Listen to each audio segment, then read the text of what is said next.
Assalamu alaikum and welcome to another episode of the Dr. Will Show. This is an entrepreneurial self improvement podcast for educators who want to live life on their own terms. Dubbed the Mobile University for Entrepreneurs, this is the show where personal development meets purpose driven living with a healthy dose of entrepreneurship along the way. Each week, I will bring in insightful educators, entrepreneurs, entrepreneurs authors and dope people, see, I almost got myself, who will share their journeys, strategies, and real world advice on personal growth, finance, and creating the life you get to live, not the one you have to live. Whether you're working on your money mindset, just figuring things out, or trying to figure out how you can build that education business, the Dr. Will Show is your go to resource for leveling up inside and outside the classroom. Tune in and subscribe. As always, class is in session. So, for those of you listening on Apple Podcasts, Google Podcasts, iHeartRadio, Simplecast, Stitcher, Spotify, and Audible, I am your host, Dr. Will, and today's guest is Coral Zayas, and we will be talking about personal and career development. So, as we do here, as always, and you know how we get down, Coral, will you please introduce yourself? I'd love to. Thank you, Dr. Will, for welcoming me to your podcast today. My name's Coral Zayas. I've been in education for the last 15 years. I've had the opportunity to serve in K-12, higher education, and education nonprofits along the way, everything from bilingual education to STEM education, teaching teachers at the university level and beyond. Latest challenge has been becoming an author. I'm publishing my first book this coming spring. Excited to talk about that in terms of growth opportunities today. But originally from Puerto Rico, bilingualism is incredibly important to me. It's a huge reason that I became a bilingual teacher was to provide students the opportunity to learn in multiple languages. I love to travel. So when I'm not teaching, doing program management these days in the education nonprofit space, you'll likely find me traveling and exploring the world and just getting to live life to the best that I can. All right. So, I'm always curious how people got to where they are. What inspired you to become an educator, and how has that why evolved over time? It's a great question because I'm like many educators today. Education was not the career that I envisioned myself in originally. I went to school originally thinking I wanted to be a medical doctor. Literally until senior year of high school, that I went to a camp for students that wanted to go to med school, and 24 hours later, I knew med school was not the option for me. In that transition to college, it's like, okay, well, what now? This is what you've wanted to do your whole life. But one thing that's been constant my entire life since I was in middle school is I've been tutoring. I've been tutoring since I was 12 in a library, then other high school students, then in college. And I loved it. I loved working with other students and helping them learn and understand something to the best of their ability. And that slowly evolved in college to different types of opportunities.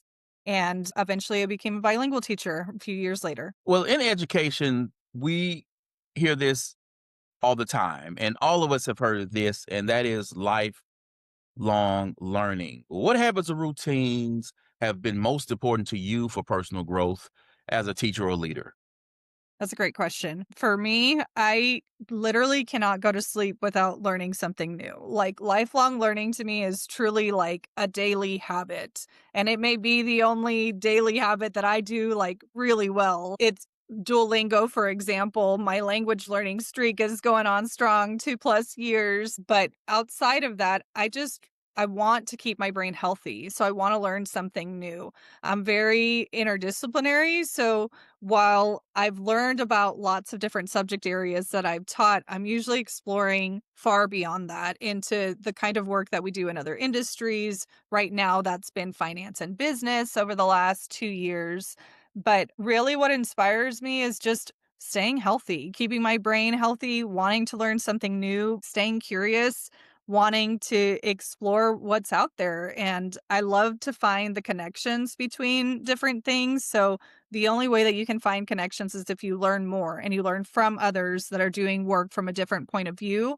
So that's really kind of how I see it. It's a daily practice for me. I just want to challenge myself to learn something and apply it to my life.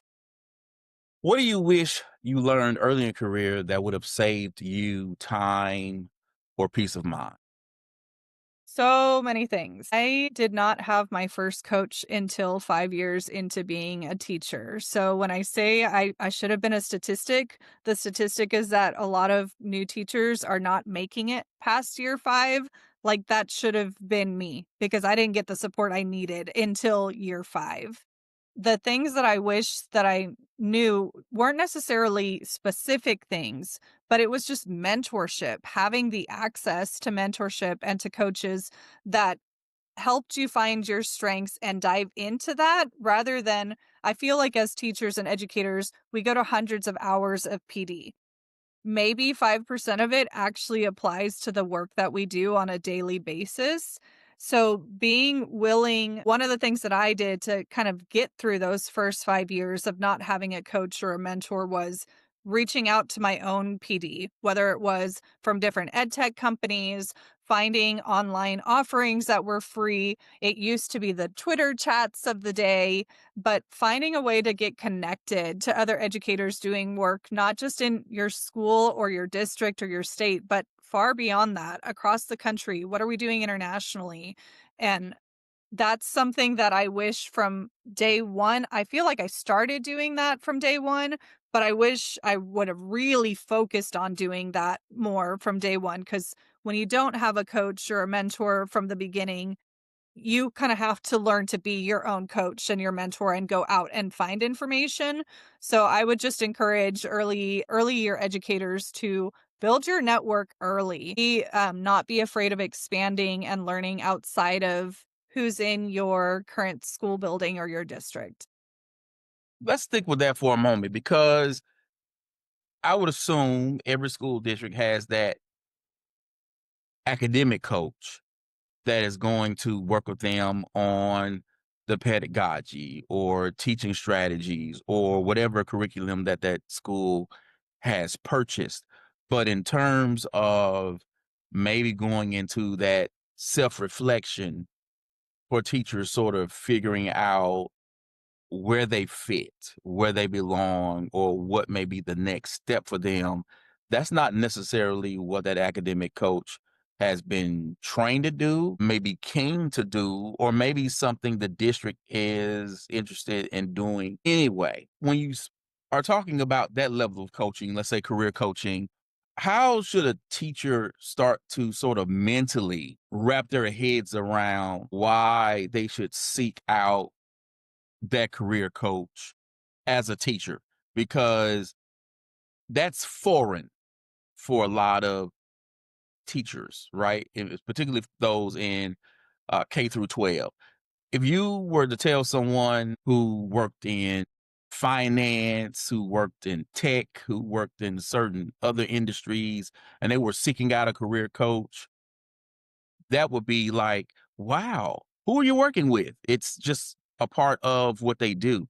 But in K through 12 education, that's not necessarily part of the norm unless you start reaching into that leadership level where people are trying to level up. How when you're now talking to educators who they're listening to this episode, what should they start thinking about when you're telling them, I want you to get better at being yourself? What does that inner conversation need to look like? And from there, how should they go about trying to find a coach to help them get there? Those are phenomenal questions. The biggest thing for number 1, you're absolutely right. Like, those conversations are not happening for teachers. It is something that I had to seek out far beyond my school and my district to even find, and something I desperately wish that I didn't have to seek outside of my school and district to find. I wish that was part of the coaching that I received. So I did. I started doing that kind of self-work and figuring it all out. Thankfully, my background's a little different than most traditional teachers because I didn't start in K-12. I started in higher ed and in nonprofits as a career coach and academic coach helping students. So I brought that background in, but that also meant that I wasn't getting the coaching that I needed to grow, right? So I had to figure that out. So I would say 2 major things are my, like, go-tos. I absolutely love the Design Your Life and Design Your Work Life books. They are phenomenal. They are written by Stanford professors that run an institute at Stanford, and I still go back to those journals and those answers that I wrote in my journals, reading those books and going through that. It really makes you think about not just what you're doing on the day-to-day basis, but what do you want, like, all of your life to look like? So that was a huge go-to for me and something I still refer to, like, year after year. When it comes to seeking coaching outside, right now, there are so many options. There are a lot of educators that have shifted gears, have started their own companies, are providing that coaching. That's one route, but I would honestly be very weary of that route. Like, find somebody who is a good match for what you're looking for. So are you looking for actual career guidance? Are you looking more like life design guidance? Like, and for me, one of the things that I've figured out is like culture is an incredibly important part of my life, and most coaches don't dive into that. The minute that I found another Latina coach, that was like, it was worth every penny that I spent on getting coaching because she was able to see me, not just as a professional, but as a human being. And I think that that's super important when you're exploring coaching. And, it's not necessarily what's the next job title or the next piece that I'm applying for, the next job that I'm applying for. It's really like, what's the next step in your path? And are you designing the path that you actually want to go down, or are you only going down the options that you see, right? So being what you mentioned about being reflective and just introspective and I think that's huge. Like, truly get a journal. One of the best pieces of advice another teacher gave me once was, "I reflect on everything that I teach, um, but I also think that you should be reflecting on, like, what's working in your career. Like, what is it about your day that you love? Like, what makes you on fire, right? Versus this is drudgery work, like, this does not excite me. Well, if this part of your job doesn't excite you, then don't be looking at another role that's 60, 70% of your time. Figure out what are those things that light you up, put you on fire, what are you good at, and use that as your starting path down that line. It does take work, like, it took me years of work. I that's a piece of advice that I would give. Don't expect this to be like a quick fix. You're just jumping from one thing to the next. Once you actually take the time, one of the best pieces of, coaching guidance that I got was write your dream job description. So I did. I wrote down my dream job description, and every time I looked at another job that I was applying for, I was looking for what matched. I don't think ever there's gonna be 100% match unless you are going to do, like, the 100% entrepreneur route. That may be, the closest you're gonna get to really truly designing all of it to your style and to your strengths. But if you're still looking for work within your own district, a new state, whatever like scope of new you're looking for, having that dream job description written down helps you match. You've spent time reflecting and now you're actually going after that alignment when you're going towards your next steps. And that's also another piece that's been really important is I'm a very big picture person and detail, but when it comes to career, I tend to be big picture. One of the things that really helped me was hearing just think about the next step. Even if it's not the perfect like of your vision, right? Is it a step closer to the vision that you have for your career and for your life? If the answer is yes, then you're going in the right direction. And I want you to touch on the investment. that Mhm. this will require not only time, but financial.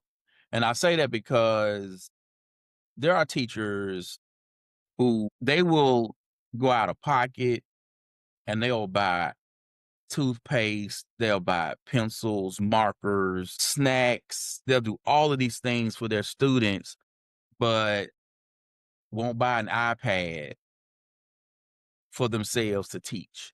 They won't buy a stylus to go with something that the district paid for because they're like, the district bought it, they want me to use it, they'll pay for it. And instead of thinking, I should make this investment because this is about me getting better. This has absolutely nothing to do with the district, right? So that's a different mindset when you are thinking about yourself. Like the plumber who go buys new tools isn't thinking about that company. They're buying new tools for themselves because they're thinking, hey, I'm trying to do a better job at doing what I'm doing. Yeah, I think that's another really solid, important question, and one that I really struggled with at the beginning because I was absolutely that teacher that was spending money out of my salary for basic supplies for my classroom. Basic supplies from books to pencils to notebooks, like super basic supplies, right?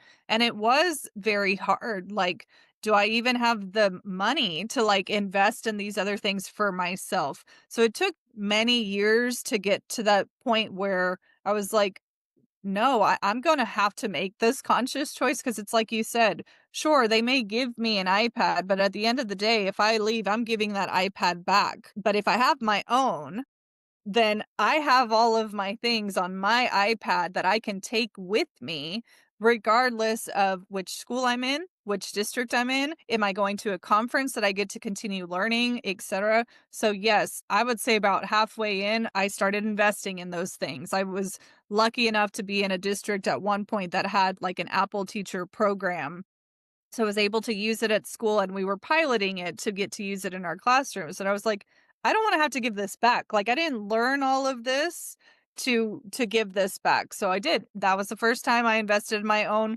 good iPad, then my Mac and all those things. That was the first time I had had any of those things, but they made a huge difference because now I get to learn on my own time. Now I don't have to just use this for the work that I'm doing in my classroom. I can see what else is it capable of? How does it help me? When it comes to like coaching and books and things like that, courses, for example, this is the first year, 15 years into education, that I have worked for a company that even provided me with a PD fund that I could choose what to go and learn. And yes, it has to be aligned to work that I do, right? But I had never had that. So I was always out of pocketing. If I wanted to go to a conference, I out of pocketed that. But I learned more in those experiences than I was getting on site in my campus or in my district. So I made those investments and they have yielded so much networking opportunities. I've gotten to network with individuals across the country and now across the globe. You know, I've gotten to see new cities by tying in like going to a conference I really wanted to go to, but it was in a place I had never been. So now I'm combining getting to explore and do something else that I love and attend a learning conference. So it does take time. It's not something that's an easy fix, but like we were talking about before the podcast, right? Like we both enjoy travel. I started a fund to do those things and I saved up. It wasn't an immediate thing, but I was like, okay, ISTE's going to Philly next year. I haven't been to Philly. I haven't been to ISTE. I want to go see it live. I spent the year saving for it and I went. So you just have to kind of, like you said, it's a mindset shift. Books, not too super expensive, great place to start on your own time. Online courses, free conferences, most of them, if you register them, they send you the recording. So even if you can't be there live, make the time, put it on your calendar and watch the recording because you wanted to learn it. So small pieces like that are a good place to start. When it comes to like outside coaching, I have paid for that now, a few rounds of that before, but Like, it has been so much more beneficial than anything else that I've gotten because it was tailored to me and to my strengths and to the vision that I had for a future, and just having a sounding board that was a safe space outside of my, like, work location was instrumental to those conversations truly being, like, open and honest and what are you looking for? So they are investments, but little by little, save for them. Don't make it feel like a huge thing. If it I've made some decisions that weren't the perfect fit, online courses, etc., but I'm still tried to take something from it. I still tried to learn something from it even if it wasn't the perfect fit. So, how do you identify those opportunities to pursue, right? So that you are going after those that are going to help you get better at a certain aspect of your career. That's a great question too. So for sure, lean into your strengths and interests, right? So from the get-go, from the time I started teaching in '09, I taught in a very rural boarding school in the middle of nowhere, Arizona. I didn't have access to a whole lot of things first to teach, but also to just like expand. So I started tutoring online. That was my first introduction to online teaching, online platforms, and those kinds of pieces that kept my interest in edtech alive for the last 15 years. So it just evolved. I would say follow the people in the industry that interest you, learn who they are. I mean, simple Google searches will pull them up. I'm into edtech. Pull it up. You're going to find the top 50 people in edtech. Follow them. Whatever social media platform you choose to use, follow their work.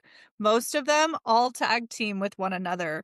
They offer free offerings, they offer paid offerings. So free is still an entry point that you can go into. So I'll give you an example. EdTech is a huge piece of my heart. I love integrating technology in education. So I take advantage of any free conferences that are going on. Most of the EdTech companies offer them. Sign up.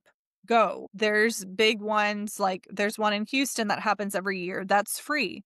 TCEA isn't free, but the one in Aldine is free every year. Look, find your interests, start to explore who are the people doing this work and follow them. You'll slowly start to see what's being offered and find those opportunities that match. Do you want something in person? Do you want something that's flexible, asynchronous, online? And just kind of match to your style. Now, one of the things that I've done, whereas while I was still in the district, I looked for things kind of related to that. In the last few years, I've really started exploring at like cross industry certifications. So, for example, a lot of people are really interested in project and program management, work that I get to do now full time more frequently. PMI, the Project Management Institute, isn't the international standard for project management. Explore those organizations, explore those certificates. So, one of the things that I think that educators think through is just through the lens of education, but our skills are cross-disciplinary and are used in other industries. So figure out what that is in other industries and follow along. Like, is it talent development? That's ATD, Association of Talent Development. Find those industry organizations and then find the learning opportunities that match your style. That's the path that I've kind of explored along the years, and I have found it to be very, very beneficial and has helped me move forward. I'm loving it. I'm loving it, boy.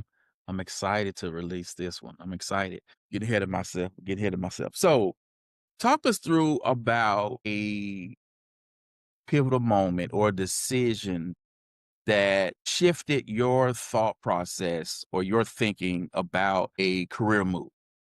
Mhm. It's a good one, and it's an easy answer for me. In 2018, I was looking at grad school, looking at instructional design and ed tech and finding a program. I found a program. I got into Purdue's program, but then I had to figure out how do I pay to go back to school. So I knew that fellowships existed when you work, full time on a campus and you're going full time. But I was curious, do fellowships exist for online students? So I started Googling. I ended up finding the Teach Plus Fellowship, which was education policy related work, another passion area of mine. And I applied. And that all of a sudden made my network from like local district to statewide and educators that were also passionate about education policy work. That was a huge shift for me because instead of just having a network locally, all of a sudden I had connections all across the state and opportunities started coming up all across the state. That's actually how I ended up moving to Austin because I now had a network in Austin. So that was a huge shift for me was looking outside of the local, looking at what was available statewide, nationwide, and tapping in to those opportunities. So that was my personal shift. That was about 5 years into my work in the Texas public school system, and my trajectory completely changed after getting involved with that fellowship. And what advice do you have for educators who want to transition into roles beyond their current? I think that the number one thing is figure out what is it that you really want to be doing. We talked about it earlier about focusing on like what are your strengths? What are those things that light you up? That's huge because I think that a lot of educators, one, a lot of them are thinking completely outside of the district. They're not even thinking about leadership opportunities in the district so much anymore. But find that niche. Like, I love coaching. Like, I was a coach at 16 as a gymnastics coach. So, like, instructional coaching was a way better fit for me than necessarily becoming an assistant principal. So, I shifted into instructional specialist in the coaching side of things. For others, they have been coordinating all of the social media at their campuses for years and they're phenomenal at it. That's a whole nother industry, right? That's marketing and communications and social media. So really find those things that light you up and figure out what career possibilities exist both in your own backyard, in your own district, around you across the state. Is it making a shift from a district to a nonprofit? Is it completely different to a technology company? One of the things that I wish we did a better job of is having those conversations because I don't think that we would be losing so many educators if those conversations were genuinely happening, because sometimes you don't have to go far. Sometimes it is as simple as shifting your role and getting to use more of the things that you love on a daily basis. That was a learning point for me too, to just even realize you don't have to go like district to district or place to place. It can just be a simple shift in role. So that's something that I would say to educators to think about. There's so many opportunities that you don't even realize in your own backyard or in the next neighboring district or 20 minutes down the road in another district. It doesn't have to be a whole nother industry and huge major jumps, new degrees, new certificates. It doesn't have to be like that. Sure, it can be, but it doesn't have to be. Focus in on what do you love and what do you envision getting to do more of during the day. And that alignment makes a huge difference in just your day to day, like health and enjoyment of the work that you get to do.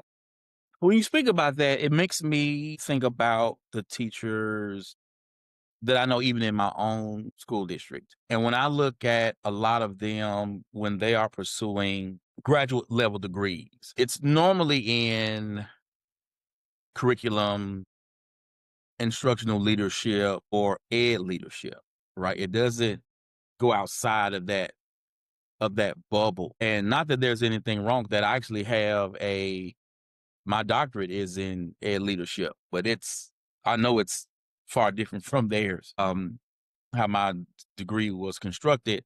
But when we look at you talk about these different roles and different opportunities and avenues that are available to teachers. And when we look at how education is changing and what is available, I'm wondering, are educators too stuck on what they see right in front of their eyes of traditionally what they know is available to them and not necessarily what is possible, what can be reimagined, or what is already out there, but is beyond the curtain of what they see on the day to day.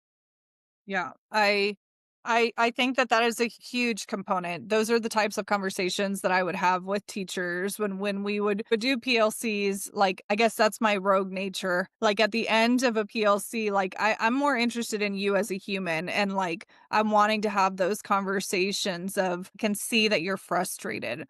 Let's talk about that. Is it because you're ready for something new and you don't even have a clue how to get there, right? I think that that is very much something I am seeing and have been seeing for at least 5 years. So, I would definitely say yes, for sure. There are far more degree options than just a CNI degree or an ed leadership degree. And I will tell you that I have seen the CNI degree become less and less like accepted. I've seen a lot of new directors of curriculum and instruction that do not have curriculum and instruction diplomas. They have leadership degrees.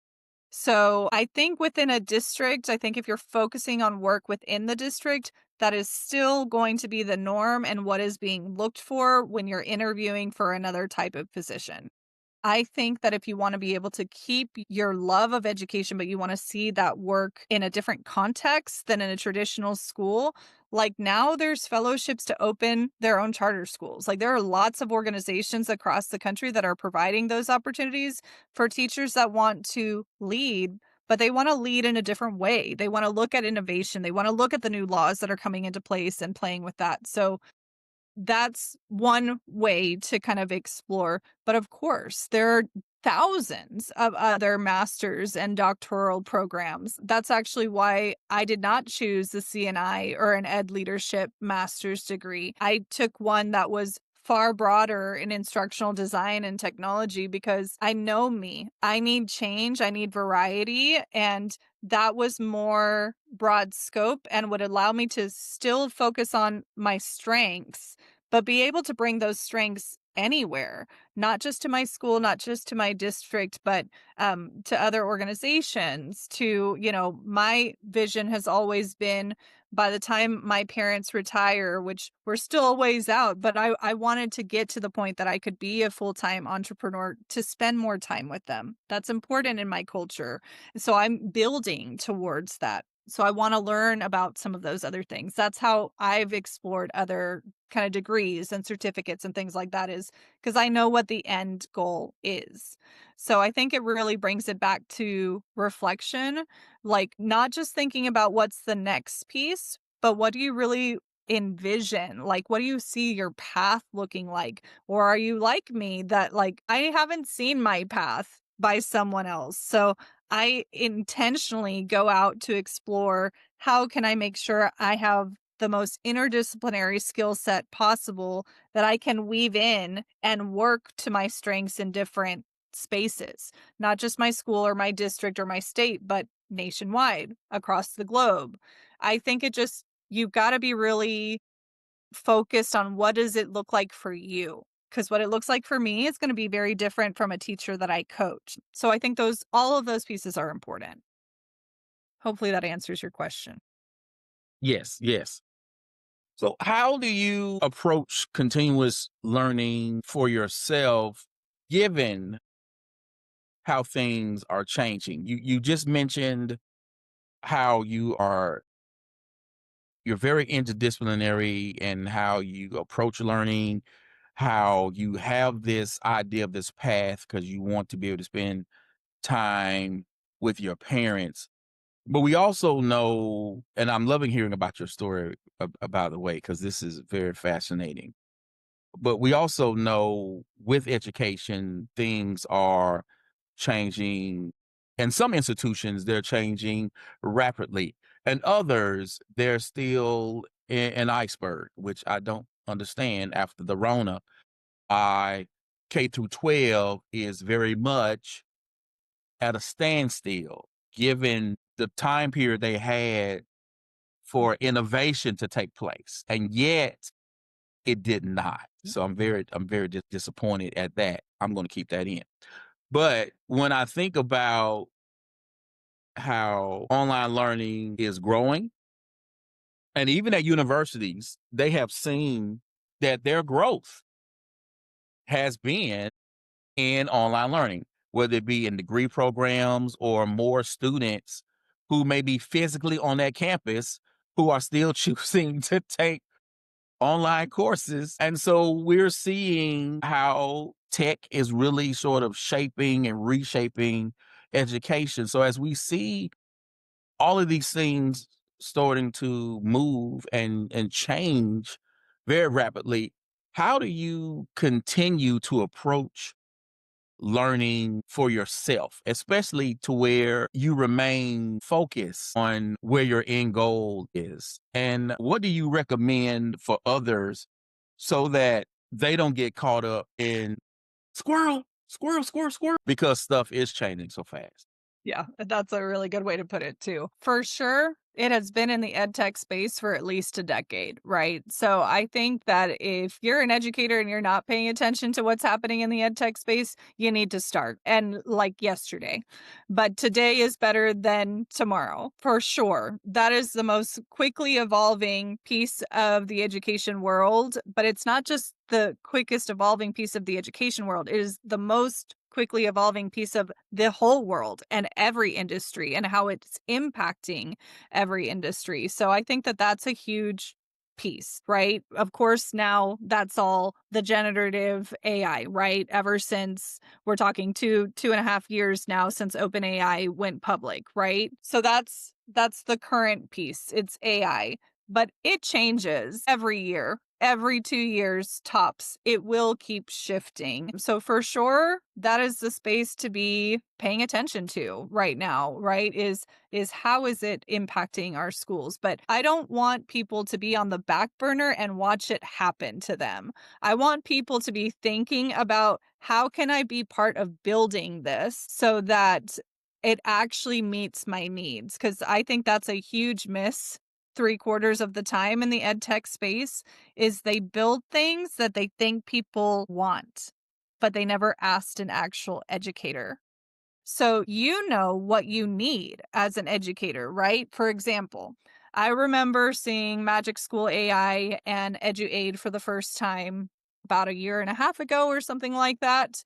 And my initial reaction was this would have saved me 10 to 15 hours a week of my life every week of the school year. Like, that's a solution that actually helps improve the situation. So I think as an educator, don't be like you see the problems. I need you to start thinking about the solutions. What would actually help make my job easier? What would actually help my students get the support that they need every day? Look for those, don't just look for the problem. Think through what solutions might work and work towards making them. I really think like that's how you become like the quote innovative teacher or whatnot. Don't just look at the problems and talk about it in the teacher's lounge. Think through the solutions and build with the people who are also interested in building solutions. I think that's a huge piece. When I think about my own learning, of course, when it comes to tech, I'm never an initial early adopter. There's a scale that kind of talks about like how quickly people transition into tech. I'm never that first piece. And there's a reason for that because I critically think about everything. So like when it comes to the AI, like I'm thinking about privacy, like I'm thinking about, lots of other pieces. I need those answers before I dive in, but I still know AI is the space right now. So now, for example, I'm going to start taking my course through Project Management Institute. They have a certificate program that's specifically on project management and AI. I'm doing the project and the program management work on a daily basis. Now I'm combining the crossover between my love of tech and my knowledge base in those pieces. That's one of the things that I'm looking at personally, but there's lots of other places and avenues. I really do go back to what's your strength and what's your love and tie it into what's currently relevant. For example, lots of teachers don't use LinkedIn. That's something that needs to be course corrected pretty quickly. It gives you a chance to learn from others in other industries, and something as simple as following the page from LinkedIn News, you'll see the reports of skills that are top trending that employers are looking for. They talk about certificates, they talk about all those things. Just starting to pay attention to those things doesn't keep you on the back burner. It keeps you in front of the change that's happening, and it helps you be a little more prepared when change inevitably comes, because it always does. All right. So before we go, how can educators start thinking like entrepreneurs when it comes to shaping their careers? Well, I think what's unique about entrepreneurship is the creativity, right? So I think that the big shift is we've talked about it multiple times, but I guess this has been just something on my mind. Find that spark, find that piece that lights you up and go after that route. So if, for example, you love the tech, but you're like, "I'm not a marketer. I don't know email marketing. I don't know all these things." Like, I just took one class on AI agents and learning how to build my own agents to do those things that I don't feel strong in. Rely on things to help you as you learn. So, really, in shifting, find your strengths, find your passions, because at the end of the day, if you have to spend 12 hours working and you hate the work that you're doing, then becoming an entrepreneur of any kind is still not worth it. You have to love the work that you do. So find where those pieces cross over. Where do your strengths match something that's missing and something that's needed, and serve? Like, remember that we tend to be servant leaders as educators. Remember that people will always connect with someone for relationships and for service over somebody who's pushy and salesy. You already bring that strength from your educator lens, right? Bring that to the other side. That's one piece. And then I would also say, for example, it doesn't have to be its own business. It can simply be exploring new income streams so that your family has an extra income coming in if there's a layoff. That's been a huge one for us in our home in the last year. Both me and my husband were laid off at the beginning of last year. And so my mission in the last year plus was, we are never getting caught off guard by only having one income stream. How else can I be bringing income in?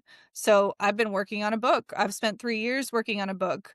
That will be a new income stream that comes in on top of full-time work. So sometimes it's not thinking, I'm going from an educator role to a full-time entrepreneur role. Maybe eventually that's where you're going to get, and maybe that is your ultimate goal.